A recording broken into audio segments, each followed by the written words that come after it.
It's time for another round of PatGPT. PatGPT is brought to you by FOMO Sapiens, the podcast for entrepreneurial thinkers. It's the show where I, Patrick J. McGinnis, share some of my own entrepreneurial thinking in the form of inspiration, practical ideas, and knowledge that you can use at work and in your daily life. Today's topic is how to overcome creative blocks. All right, PatGPT, start generating.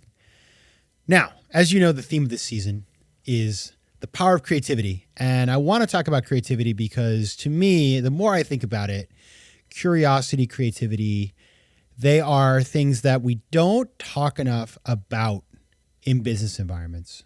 We talk about them in terms of creativity. Obviously, it's like campaigns and music and art and all that sort of stuff. But we really don't talk about it enough in these types of environments. And so I wanted to start thinking about with you together how we can do more creative stuff, because I don't care what you're doing, writing a book, designing some sort of media campaign, or working on a new business plan, or just coming up with a smart way to revamp your sales organization. All of those can be creative and curious exercises, right? But the problem is creativity doesn't come easy. It is hard fought for.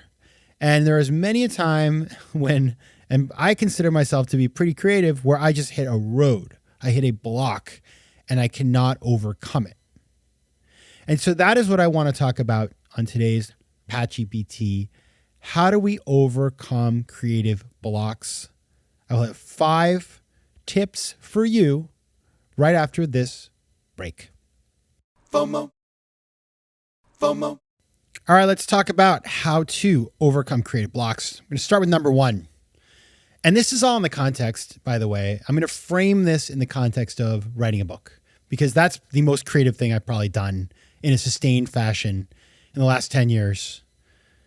Oof. It requires creativity, constant creativity, and you have to just sit down and do something. Like every day, you've got to write pages of this thing that are all just kind of coming out of your head, and you have to keep going, and you can't, well, you could quit, but if you want to finish it, you just kind of have to buckle down and figure out how to get through it. And so I did this, and I learned a lot of little tricks to overcoming the blocks, because there were plenty of blocks. The first one is change your environment. So what I would do is I would move around when I was writing my books.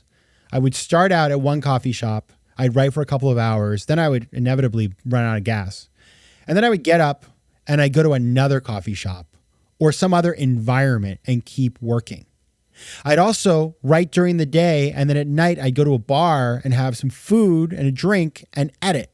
So I was constantly moving around. You don't want to feel like you're in the prison of creativity, that you're stuck in one place. Sometimes that can work, by the way. I mean, there's another time I went into this, I had rented a co-working for writers in New York City, and you go up in these cubicles and I would lock myself in there for hours and hours a day. But that was more of editing, and that's less creative than writing itself. So just moving around. Some people find it helpful to walk and think. Some people find it helpful to just go into some sort of buzzy environment instead of being in a quiet office. But trying different places is really important. And you know what happens, of course, is that when you change your environment and you see a change in your creativity, you start to trust in that. And so the next time you're like, I'm blocked. Why don't I go to the coffee shop? Right? So it's a very powerful way to overcome a block. Number 2, break tasks into smaller steps. Now, this is a great example of this. Like a book, when you write a book, people don't talk about number of pages. They talk about number of words. Typical business book is 60,000 words. So the way I thought about it is I have to write 61,000 word blog posts. This was back in the day, blog posts. People don't blog anymore. They say like LinkedIn posts, right? But essentially it was that 61,000 word things that I write that have to obviously go together. There has to be a sensible order. But 1,000 words, not a big deal. That's like 2.5 pages, I believe, roughly. Versus 60,000 words, oh my goodness. So break into smaller steps. And this can work with anything. I mean, really, anything you're doing. Say you're coming up with a new brand identity for your company? Well, let's spend part of the time thinking of what the brand means, part of it on coming up with some brands we like, part of it on, the different elements of the brand, and then work through those bit by bit. It feels a lot more manageable. Number 3, take breaks. This is one that I think we all know we should do it, but we feel guilty. But I got to tell you something. I used to, my little trick when I was writing my second book would be to watch episodes of the Great British Baking Show. I don't know why, but it would make me fall asleep and then I'd wake up and I was ready to go again. Sleeping, taking a nap is a totally acceptable way to overcome a creative block, right? Just give yourself a break so that you can rest up and come back refreshed, which leads me to number 4, similar vein, but a little different, which is engage in some sort of other activity. And ideally, some sort of activity that gives you flow. What does that mean? It's when you're in flow, it means that you're sort of fully consumed by the thing you're doing. So for example, running, you get into a trance, right? Meditation could be another way to do that. I like yoga. Whenever I get writer's block, I go to yoga. And you know what happens on the mat? Fresh ideas. This is the reason we always have ideas in the shower, because it's like you have your best ideas in the shower because you're not thinking about other things. You're just kind of like zoned out and then just things pop into your head. It's one of the mysteries of the brain, why that works that way. But engaging in a different activity and not forcing it. You can't force creativity. It's really hard to do. What you can do is give yourself the space to return to it, or the space for your brain to give you what you need. And I remember this was kind of wild. Like, it's inside of you. I remember I would write something and I'd realize I'd written something very similar a year before. Like, the ideas are inside of us. We just need to let them come out. Finally, for all you PatGPT and ChatGPT lovers, use prompts, use AI. I do that all the time. I will talk with the AI. Hey, PatGPT, I'm thinking about, or actually ChatGPT. And now I call it my son. It's ridiculous. Hey, ChatGPT, I'm trying to name a workshop about creativity and FOMO. Give me 10 different ideas. It'll spin out 10 ideas. Probably they'll be pretty terrible. But then if you mix and match, it actually could give you a place to start from.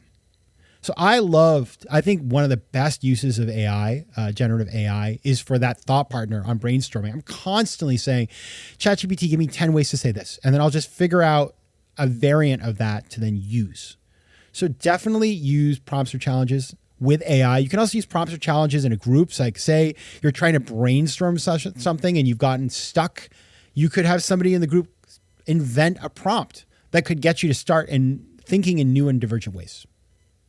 So those are some ideas of overcoming creative blocks. As a reminder, change your environment, break tasks into smaller steps, take breaks, take a nap, engage in a different activity, ideally something that generates flow, and use prompts.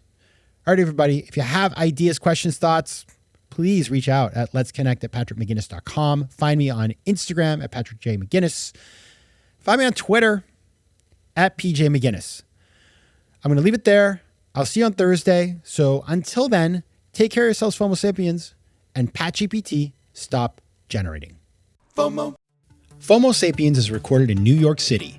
Theme music is by Mike McGinnis, and editing and post-production is by Josh Elstro.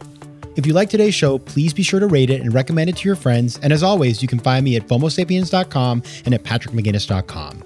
To advertise on FOMO Sapiens, reach out to contact@FOMOSapiens.com.